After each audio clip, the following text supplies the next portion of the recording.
2023년 6월 9일 금요일 오후 5시 23분입니다. 한 15분 정도, 한 10분 정도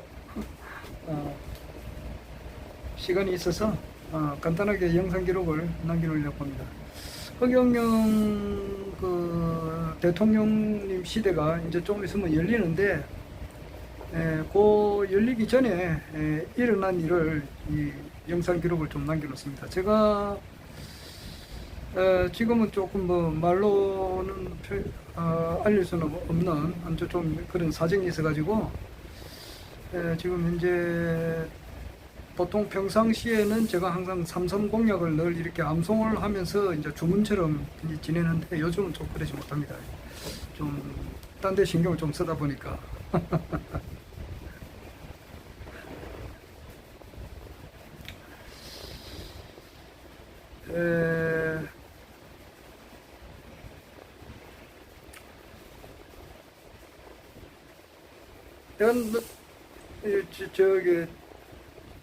저는 이제 출퇴근을 할 때 늘 그 허경영 신인님의 이름이 박혀 있는 그런 모자를 쓰고 다니거든요. 그래서 허경영 이렇게 아마 작년이죠. 작년 2022년 3구 대선 때에 기호 6번이었어요. 그래서 그 6번 뒤에는 이제 코로나 긴급재난지원금 1억, 앞에는 허경영, 요 모자를 쓰고 다닙니다. 왜냐하니까 이것을 유권자님한테, 일반 국민들한테 허경영 신인님을 이제 알리는 그런 홍보 역할도 있고 이러기 때문에 그 모자를 쓰고 다녀요. 그래서 내가 늘 경전철 아니고 버스고 일반 마트고 늘 이 모자를 쓰고 다닙니다. 그런데 이제 우리 또 이런 말 드리기는 좀 죄송합니다만은, 우리 집사람은 엄청 또 이것을 받아들이지를 못해요. 그러니까 일반인들이 아주 잘못된 MBC나 SBS 이런 데서 또 TV조선 또 이런 데서 허경영 총재님의 아주 나쁘게 표현한 그런 방송이 있었어요. 특히 이제 또 유튜브에도 또 안 좋은 그렇게 방송을 한 것이 있습니다. 이제 그런 것에 이제 이렇게 인식이 돼 가지고 아직까지도 바르게 못 봐요.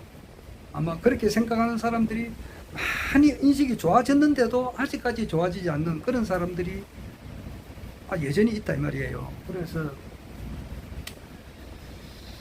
불로유가 지금 나와가지고 이제 불로유 몇 달 된 거 이제 먹어보는 시험을 해도 그걸 믿지를 못해요. 세상에 이런 세상입니다. 식중독 걸릴 것 같으니까 119 119 불을 준비하고 마시라 이렇게도 하고 그래요. 근데 참 창피스러워서 이런 이야기를 좀 잘 안 하는데 이런 말도 하게 됐습니다. 그러니까 일반 사람들이니까 이해는 하죠. 그런데 그래서 늘 모자를 쓰고 다니는데, 이제 우리 집사람하고 같이 좀 이렇게 또 갈 때가 같이 있어요. 있는데 우리 집사람은 굉장히 그거를 또 싫어합니다. 그러니까 내 혼자 다닐 때는 늘 쓰고 다니는데, 집사람이 제발 좀 벗으면 좋겠다 이렇게 할 때는 또 내가 고집을 부리기는 좀 그렇더라고요. 그래서 이제 그럴 때는 또 벗고 있습니다.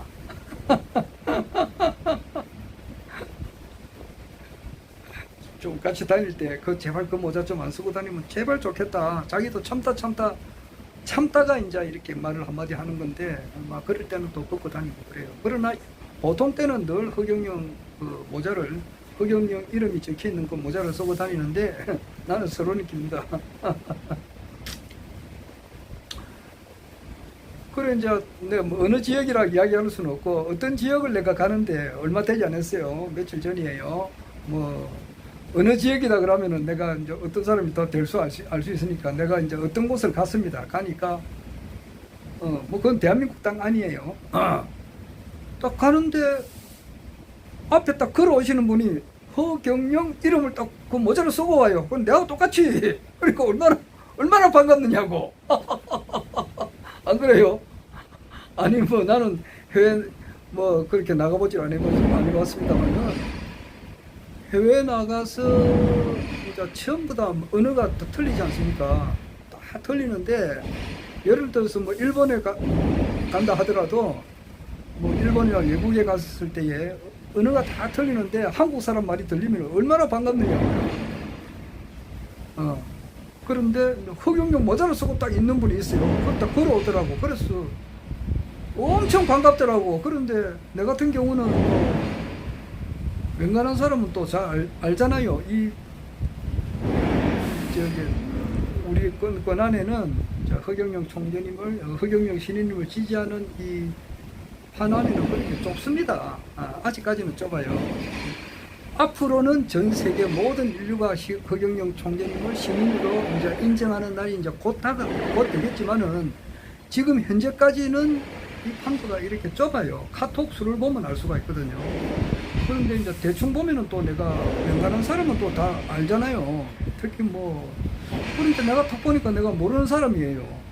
모르는 사람인데 이 허경영 모자를 쓰고 딱 온다는 것은 굉장히 열정이 강한 사람이다 이 말이에요. 안 그래요? 일반 사람들이 볼 때 허경영 하면은 뭐 아직까지는 이번에 내가 어떤 분한테 이번에는 국민의 다 차기 대통령 나올 때는 국가혁명당 후보로 나오는 게 아니고 아마 내가 추측 끝에는 국민의힘당 후보로 나올 것 같다 그러니까 그래요. 그러면 당선되지 이렇게 하더라고요. 그런데 아직까지 모든 사람들이 반신반의하고 있는 이런 입장에서 지금 뭐 철거자고요. 반신반의를 하는 이런 입장에서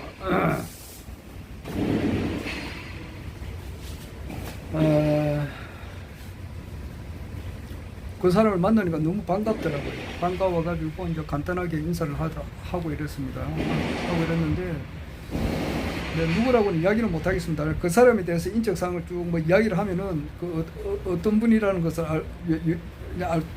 알 수가 있으니까 알 수 있으면 또 문제가 여러 가지 복잡한 문제가 있어요. 그래서 다 거두절미하고 그분이 여러 가지 이야기를 하더라고 하는데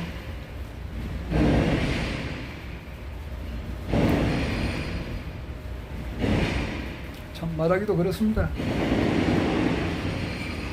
그리고 이제 자기가 속해 있는 영성센터장이 이제 이렇게 옳고 허경영 신인님을 따르는 정통 오리지널이고 나머지 이런 거는 뭐 또 어떤 영성센터는 뭐 그렇지 않다.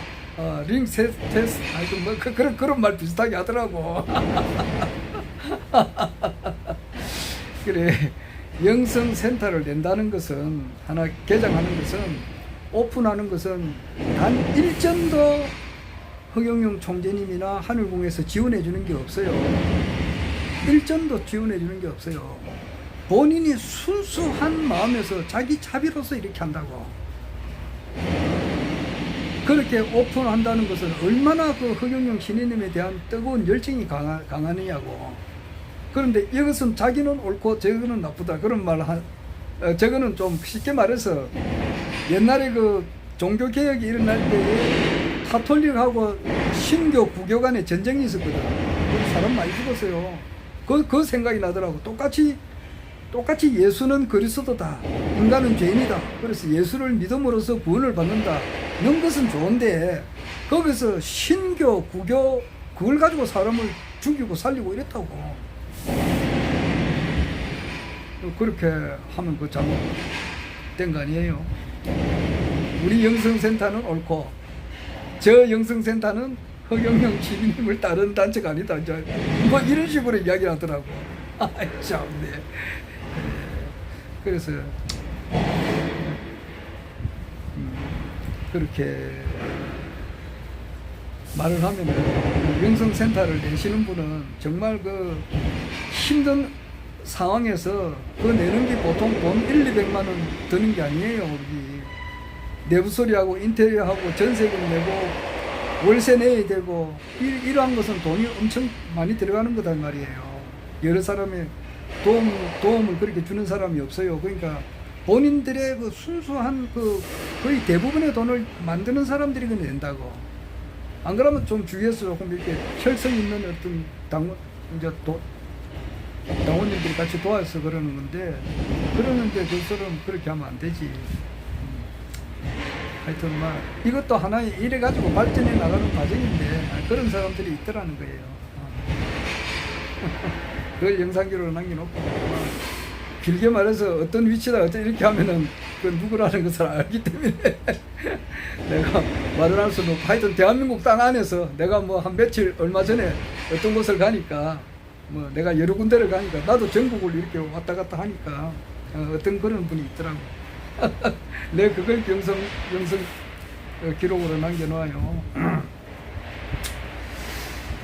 그리고 지금 오늘도 변희재님께서 아마 그 오늘은 대법원 앞에서 이제 시민 활동을 했어요. 대법원 판사들의 어떤 그 잘못된 점을 이제 그 행동으로 나타난다고. 그래서 그분은 판사들 한 20명은 사형시켜 버려야 된다 그런다고. 그리고 검사들 한 50명을 사형시켜 버리면 대한민국이 새롭게 된다 그러는데, 그분이 지금 우리 일반 변희재님은 일반 사람 이렇게 그 판단해서는 안 돼요. 그분은 전문가입니다. 정치 평론의 전문가예요. 그분이 원래가 나이가 51살인데 한국 나이로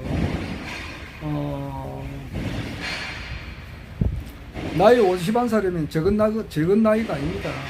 박정희 대통령은 1917년생이니까 만 44세, 한국 나이로 45살 때 5.16 혁명을 했다고. 그리고 45살에 그 김종필이도 그 36살인가 그때 그 5.16 혁명을 할 때 2인자였다고. 중앙정부부장 됐고. 그러니까 50살은 적은 나이가 아니단 말이에요. 이것을 이 유튜브 방송을 보는 사람들 중에서 이동관 씨라고 지금 이제 방통위원장 지금 내정자, 그 이명박 대통령 시절 때 홍보수석 하신 분하고 직접 만나서 서로 술도 한잔하고 같이 식사도 같이 하고 서로 커뮤니케이션 서로 이제 이렇게 대화를 해본 사람이 있습니까? 있어요.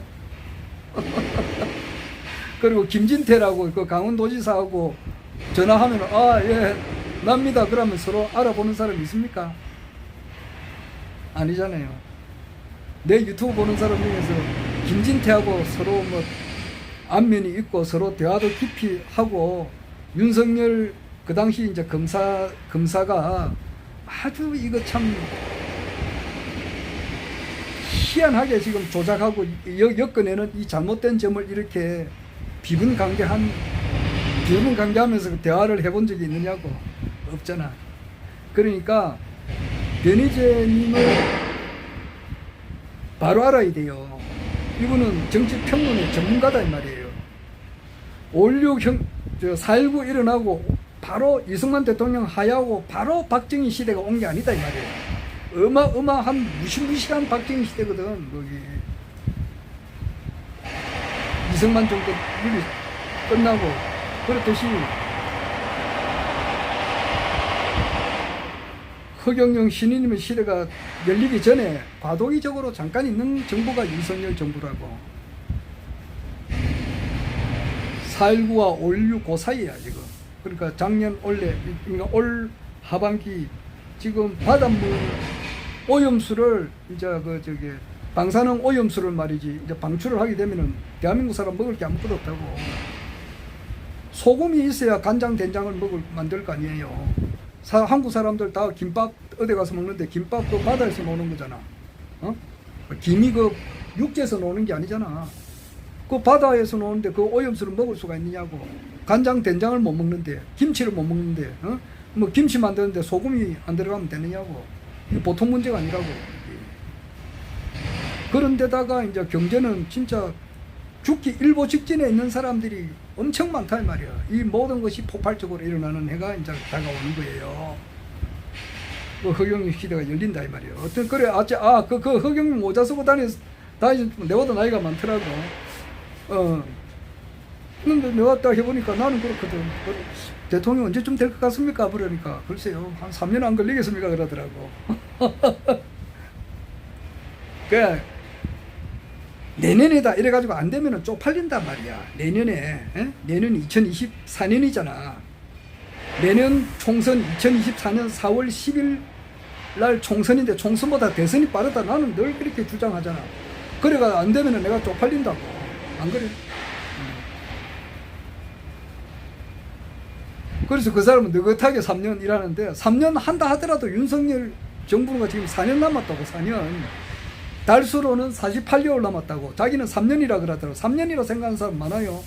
그러면은 36개월이라 하더라도 중간에 그만둔다는 뜻 아니에요. 하야한다는 뜻 아니에요. 안 그래요?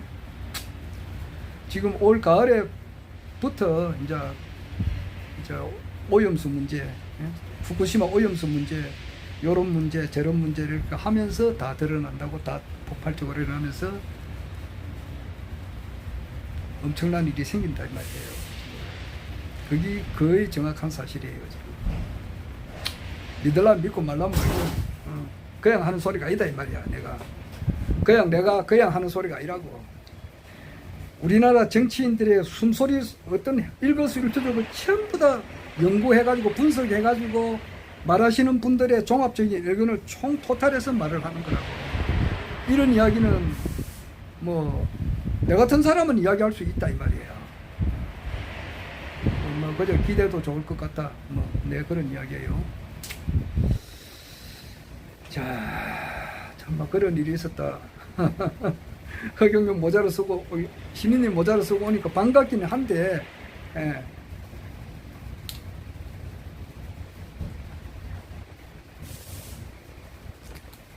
그런 사람이 있더라고. 뭐 구체적인 이야기는 못 하겠고 이상입니다. 허경영.